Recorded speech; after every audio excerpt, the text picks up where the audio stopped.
So, good morning, y'all. It's the start of a new week, and I came out just a few moments ago to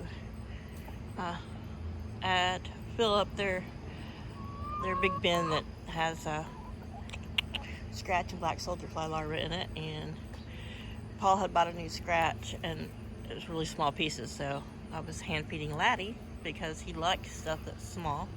It's time for him to have a crooked beak trim. And of course I didn't bring the camera, but these guys were out here just doing the cackle laugh. And look at him, I threw a little handful up there because they were swarming me. You see it's really, really tiny pieces. And he's like, I love this, Mom. You really like that, do you? Yeah, he's a good boy. Oh, I'm sorry. Didn't mean to knock you off. So it's I wish it came in bigger bags. It's a full, they only get a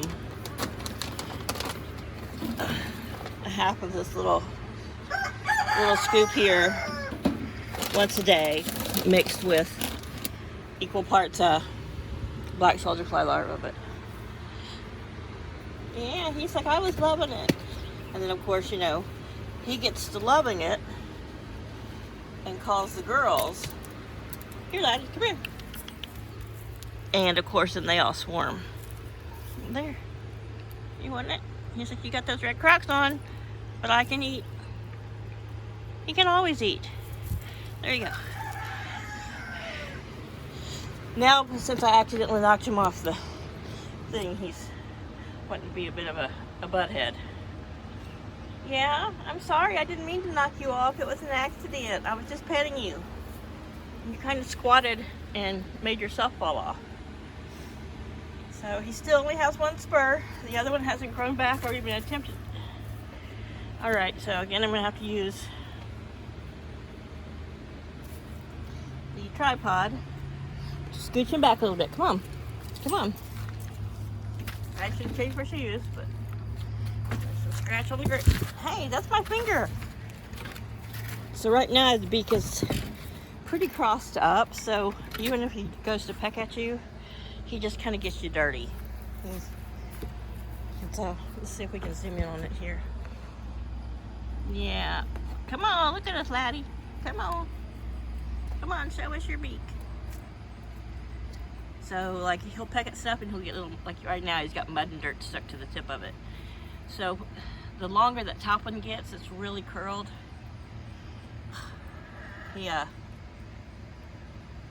gets stuff caught in it and it makes his beak scissor more. So if I keep the tips trimmed, they don't scissor as much. And because instead of being all crossed up, they come to more of like a little pincher. So yeah. And look, she's cleaning out his beak. She's like, you got food and dirt stuck in your silly beak. So it's much cooler this morning already. I mean, still, you could feel it's a little bit warmer than yesterday, but they've been having a crow off this morning too. I've heard the little higher pitch crow off.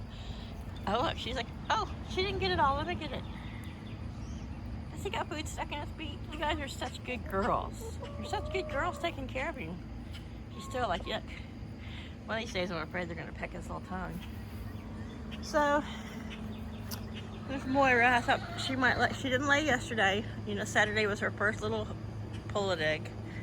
And then I ended up feeding it to the big girls. Because it's small, there's nothing I could do with it, and none of them peck their own eggs or break their own eggs. Like I said, if I toss it out there and it doesn't break because their shells are so hard, if it just rolls, they just are like, we don't play with balls. What are we? We're not dogs. We're not cats. But I didn't want to feed it to her, it being so small. She's not a big shell eater. The others love to like just run around and chase each other and see who gets, you know, run around with a big piece of shell in their mouth and then peck it to pulverized. But she's likes the inside, but this is me walking backwards and her following me. But in the mornings, a while ago, I didn't have the camera turned on quick enough, and I around to the corner and she heard the door, and from all the way over on close to the car, she came doing her high-speed waddle run. I mean, she doesn't waddle as much, and it's not as funny as the other girls. Don't you peck at those. That's the pokeberries. They're not good for chickens. Typically, they don't eat them, but on occasion, once they turn purple, they might. So I think we're still in a burn ban. And Paul's like, it's too close to the house, but I want to burn all this out. We weed eat it out. He comes out here. I make him weed eat it with the big weed eater, and it just comes right back. And there's nothing but rock under there, but it's just been there for years. Hey, pretty girl. Yeah, you're gonna lay us another egg today. So yeah, the leghorns have been the ones that have been all chatty and talky this morning. And maybe it was because one of them was trying to get onto the nest, and then I came in. Thank you. Yeah, I don't even think you were paying attention to what they were talking about. And I came in with Scratch, which was a big distraction. And then Luna, of course, wants to tell them all to get away. She wants to eat all that hand. And so then they all complain about it and talk about which nest box they're getting in. And I think one of them must be tucked in a nest box somewhere, because I don't see her out here. She would normally be out here making a ruckus, chasing off Cosmo here, our young Lothario. Yeah, you're getting pretty, Cosmo. Look at your colors. They're odd. They're different. Starting to get some saddle feathers that are unique. He's got little flecks of color in his tail. He's the Easter egger. You see his little white cheek muffs. The other Easter egger is right there. This is Zin. And then there's Lily, just a barnyard mix of something. So I'm looking for a leghorn, making sure. Oh, there she is. That is Flower. White with the little black tips. I wish the gold lace Wyandotte had come out in the more, been more of a visual combination of the two. But that's okay. Oh, you're gonna have a little bit of that Scratch. Good boy. So yeah, my roosters don't fight. They don't compete for the ladies. They'll stand side by side, and by one mounts one, and I still love how with his dark gray feet, he's got little blonde toenails, where Laddie has the dark slate blue gray feet, legs, and he has dark nails, and Zin has dark nails. So anyway, just those little things that I find interesting and curious, and make me come on, jeez, mister, make me enjoy the uniqueness and difference in all my little birds.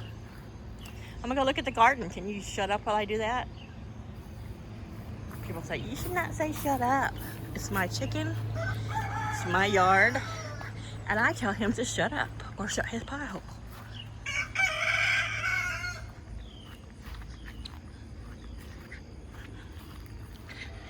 And, uh-oh, she's in there, her food dish is in there, and she's looking at her nest box. So she likes to rearrange that. It was a nesting pad, and she just, of course, pulled it apart, and then now she, I need to put some more, dang it, some more, squirrel pine flakes in there. But she likes to kick stuff out. So yesterday in my video I showed a little picture of a small gathering of potatoes in alright, this one's pissing me off. This is an old one that the neighbor gave me, or it's an old one I had that's just too flimsy. But I think maybe this watermelon right here is going to be the first one picked. I'm going to, when it's a little cooler, maybe tomorrow morning, check Rule of thumb with the sugar baby watermelons is, if the stem is still green, then you look at the first tendril, which are these little things here. The first tendril behind the watermelon, and if it's shriveled and brown, then it's ripe. So I'll be back to the potatoes.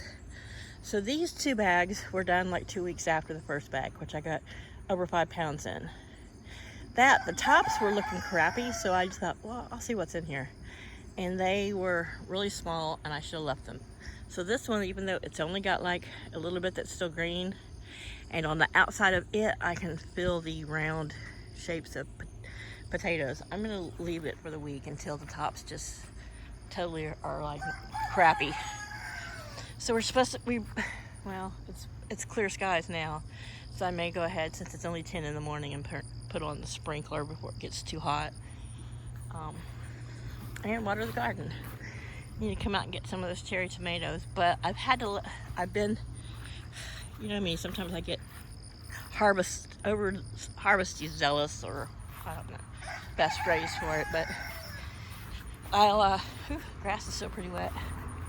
I've been picking handfuls of them, but then often those handfuls I still have to sit up in the window for a few minutes or a couple days to finish ripening. So here's another useless cage.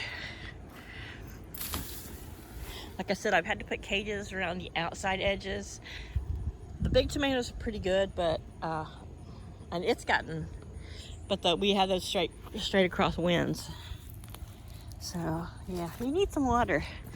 So these, I could pick them, but I think they could get a little redder, a little more red. So yeah, we got little watermelons everywhere. So here are the beets. They're coming up nicely. This edge of the garden has a little more clay in it than I would like. So like when I water a lot or we get a lot of rain, you see water standing, but the beets aren't complaining. So we get this, it's called wild mountain sorrel.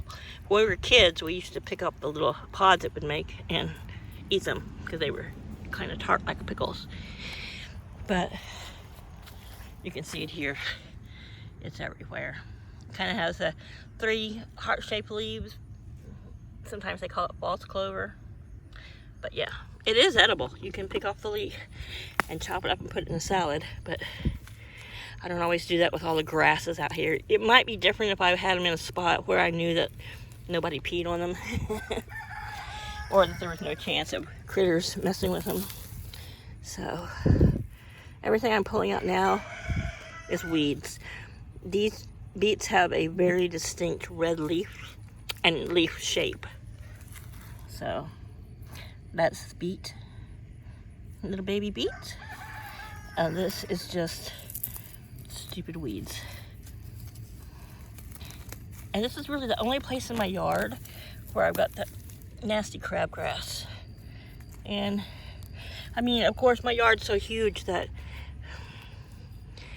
I'm gonna have all kinds of weird stuff in it. And you know, it's been here forever. You can look at all that weed stuff catching along there. But anyway,